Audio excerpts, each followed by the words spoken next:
Class 6 science, गति एवं दूरियों का मापन। इसका मतलब motion and measurement of distance. मोजर बोल रहा हूँ बेटा, सॉरी। गति, क्या गति मतलब मोशन, क्या बेटा मोशन। मोशन के नाम से तो पेन को लूज मोशन लग गए, अच्छा सा पेन दो भाई। देखो बेटा अगला, इसका मतलब गति का क्या मतलब है बेटा? गति का मतलब होता है कि कोई चीज एक स्थान से, मान लो कोई ए पॉइंट है, वहां से बी पॉइंट तक पहुंच जाए, उसी को गति बोलते हैं, उसी को गति बोलते हैं। मान लो मेरी साइकिल खड़ी हुई है, मेरी एक क्या है, साइकिल है। मेरी ड्राइंग पे बच जाना, बहुत बेहतरीन है। क्या है? गति। ये साइकिल है मेरी, खड़ी हुई है, मैंने स्टैंड पे लगा के खड़ी कर रखी है, चल ही नहीं रही, तो गति कर रही है नहीं कर रही? बेटा कोई गति नहीं करी, कोई मोशन नहीं कर रही। लेकिन जब ये दौड़ने लगेगी, इस पे जब बैठ जाएगा कोई, और जब इस पे पैडल मारेगा, पैडल तो बनाना भूल ही गए ये रे, जब पैडल मारेगा तो धड़ाधड़ क्या चलेगी, भागेगी, तो इसमें क्या हो जाएगी, मोशन हो जाएगी। तो यातायात, स्टोरी ऑफ ट्रांसपोर्ट में क्या है, ये सब बेटा गति तो करते हैं। देखो साइकिल, एरोप्लेन, पानी का जहाज, बैलगाड़ी, बस, ट्रेन, सब क्या कर रही हैं, गति कर रही हैं। क्या गति कर रही हैं, ठीक है। अच्छा बेटा, तो गति जब करते हैं, एक स्थान से दूसरे स्थान पर जाते हैं, तो इसको नापते भी तो हैं बेटा। अब ये क्या हुआ, धीरे धीरे हम बढ़े हैं ना। शुरू में तो हम साइकिल पे चले, फिर जहाज में, फिर अब पानी के जहाज में, कहीं बैलगाड़ी में। तो बेटा ट्रांसपोर्ट की हिस्ट्री है, ठीक है। सन 1900 से डेवलपमेंट आनी शुरू हुई है धड़ाधड़। अच्छा ये देखो, हाउ वाइड द डेक्स, इसका क्या मतलब है, ये रोड, ये जो हमारी ये डेक्स है, ये कितनी चौड़ी है, देखो कितनी चौड़ी है। तो इसको बेटा हमने नापा, इसको हमने नापा, यही तो है बेटा। मापना भी सीखेंगे इस चैप्टर में हम, क्या मापना भी सीखेंगे। कोई वस्तु एक से दूसरे स्थान पे गई तो बेटा कितना किलोमीटर में पता होना चाहिए ना। ये किलोमीटर क्या है बेटा, दूरी को हम किलोमीटर में, मीटर में, सेंटीमीटर में, मिलीमीटर में नापते हैं। ये बेटा कुछ यूनिट होती हैं। देखा नहीं है, मेरा गांव तो भैया इतना किलोमीटर है, मेरा स्कूल मेरे घर से इतना किलोमीटर है, ये कपड़ा इतना मीटर है, ये स्केल इतना सेंटीमीटर है, बोलते हैं ना, होता है ना। तो इस तरीके से हम बेटा नापते हैं, इस तरीके से हम नापते हैं। एक और चीज़ देखो बेटा, ये 1/2, ½ ये सब क्या होता है। तो देखो बेटा, कोई चीज़ पूरी है, देखो मान लो एक तुम्हारे पास पिज़्ज़ा है, क्या है, ये पूरा एक है, क्या है। जब तुमने इसको बीच में से 2 भागों में बांट दिया, मान लो 2 दोस्तों ने बांट लिया, तो हो गया 1/2, हाफ। इसको क्या बोलते हैं, हाफ। अब बेटा मान लो तुम दोस्तों 3, तो तुमने एक और यहाँ बीच में मार दिया, ये हो गया 1/3।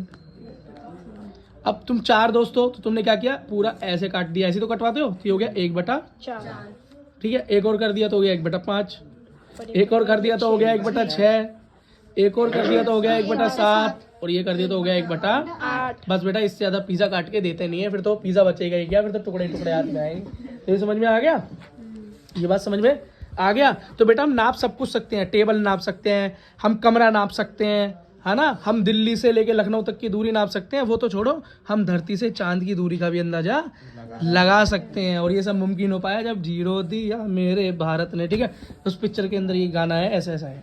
अच्छा पहले बेटा कैसे नापते थे, जब मीटर वीटर होता नहीं तो हाथ से नापते थे, बोलते थे इतना बित्ता है, 1 2 इतना इतना बित्ता है, इस तरीके से नापते थे, इस तरीके से नापते थे। लेकिन बेटा आजकल तो यूनिट्स आ गई हैं, क्या आ गई है, इकाई आ गई है। इकाई, यूनिट का मतलब क्या होता है बेटा, इधर देखो, यूनिट का मतलब होता है, इकाई का मतलब होता है किसी भी चीज को नापने के लिए एक स्टैंडर्ड यूनिट होती है या इकाई होती है, मतलब उसी में नापा जाएगा। अगर मेरे भारत के अंदर 1 किलो चीनी है, तो बेटा इंग्लैंड में भी वो 1 किलो का 1 किलो ही रहेगा, अमेरिका में चला जाऊं तो भी 1 किलो ही रहेगा। ऐसा क्यों हुआ बेटा, पूरी दुनिया ने मिल बांट कर एक यूनिट डिसाइड कर ली है, उसी को यूनिट या इकाई बोलते हैं। तो यहाँ जो भी माना जाएगा दुनिया में भी उसे ही माना जाएगा। बेटा यूनिट्स के बारे में हम बहुत ज़्यादा डिटेल में तो आगे बड़ी क्लास में पढ़ते हैं, लेकिन आपके लिए इतना काफ़ी है। इसी को बेटा नापने के मानक कहते हैं, इसी को बेटा क्या बोलते हैं, मेजरमेंट के स्टैंडर्ड्स, स्टैंडर्ड यूनिट, जिसे SI यूनिट भी कहते हैं, ठीक है। अंतर्राष्ट्रीय मानक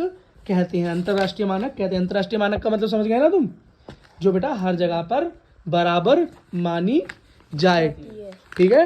अगर मानो तुम कहीं अमेरिका में जाके 1 किलो का हीरा लेके आए हो, जो कि होता नहीं है, मान लो 1 किलो सोना लेकर आए हो, तो भारत में आके क्या वो 2 हो जाएगा या 1.5 रह जाएगा, 1 किलो का 1 किलो ही रहेगा, बस कीमत ऊपर नीचे हो जाएगी।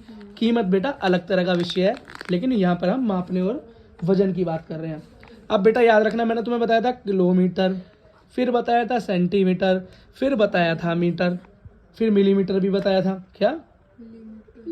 तो बेटा एक बात याद रखना, 1 किलोमीटर तो सबसे बड़ा है, 1 किलोमीटर के अंदर जो उससे छोटा है वो होता है मीटर। उसमें कितने मीटर हैं?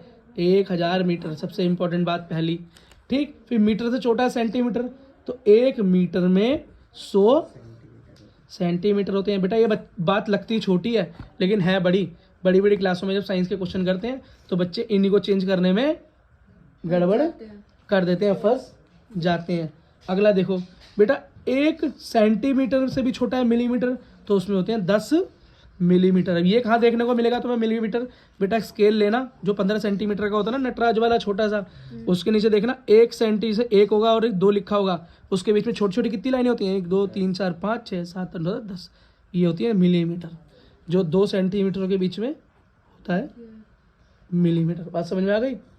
ठीक है बेटा, आप तो समझ गए, बड़े समझदार लड़के हो गए सारे के सारे। ये देखो बक्सा इन्होंने नापा स्केल की मदद से नापा, ठीक है, स्केल की मदद से नापा और अलग अलग माप यहाँ पर आ गया कि 7.5 सेंटीमीटर आया है। ये तो आप नापना जानते हो। स्केल आता है ना देखना किसी को? नहीं आता तो बेटा दिखाओ स्केल, किसी भी स्केल हो तो दिखाओ बेटा स्केल।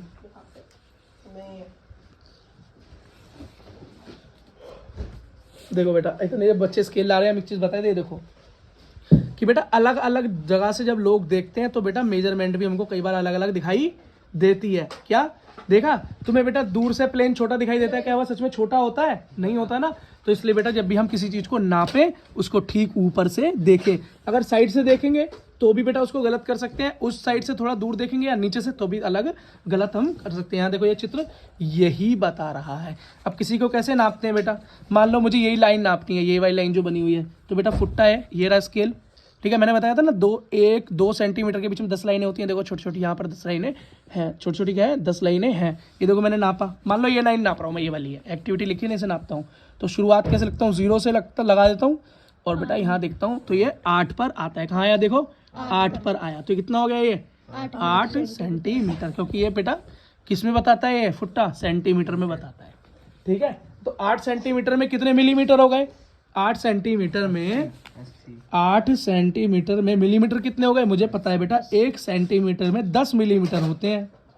तो 8 सेंटीमीटर में 8 गुना 10 मतलब 80 मिलीमीटर हो जाएंगे। बात समझ में आ गई? मुझे लगता है बहुत आराम से समझ में आ गई होगी। अगला देखो बेटा, मोशन कितनी तरीके के होते हैं? क्या मोशन कितनी तरीके के होते हैं? ये देखो किस तरीके के मोशन होते हैं, देखो टाइप ऑफ मोशन, ठीक है। अच्छा, तो बेटा टाइप ऑफ मोशन तो कई प्रकार के हो सकते हैं। जैसे कि बेटा कुछ लोग तो सीधी लाइनों में मोशन करते हैं। तुमने देखा जब परेड करता है फौजी तो कैसे चलता है? बिल्कुल लाइन में, कहीं ऊपर नहीं कहीं नीचे नहीं, अलाइंड एकदम बराबर। पंखा कैसा मोशन करता है? सर्कुलर, घूर्णन गति करता है, एकदम गोल, ठीक है। ये तो बेटा ये बहुत पुराने टाइम में ट्यूबवेल की जगह या समरसीबल की जगह यूज होती थी। इसको रहट बोलते हैं। इसके अंदर एक गोल चक्कर है तो गोल गोल मूवमेंट करेगा। घर में रखा हुआ पंखा किस तरह की मूवमेंट करेगा? गोल, ठीक है। ये थ्रू एंड फ्रो मतलब आगे और पीछे, ये वाला जो झूला है, ठीक है। घड़ी का घंटा कैसे करता है? थ्रू एंड फ्रो, आगे एंड पीछे। घंटा आगे और पीछे का मोशन करता है। तो बेटा ये सारे मोशन के टाइप होते हैं और इसी तरीके से हमारा चैप्टर खत्म होता है।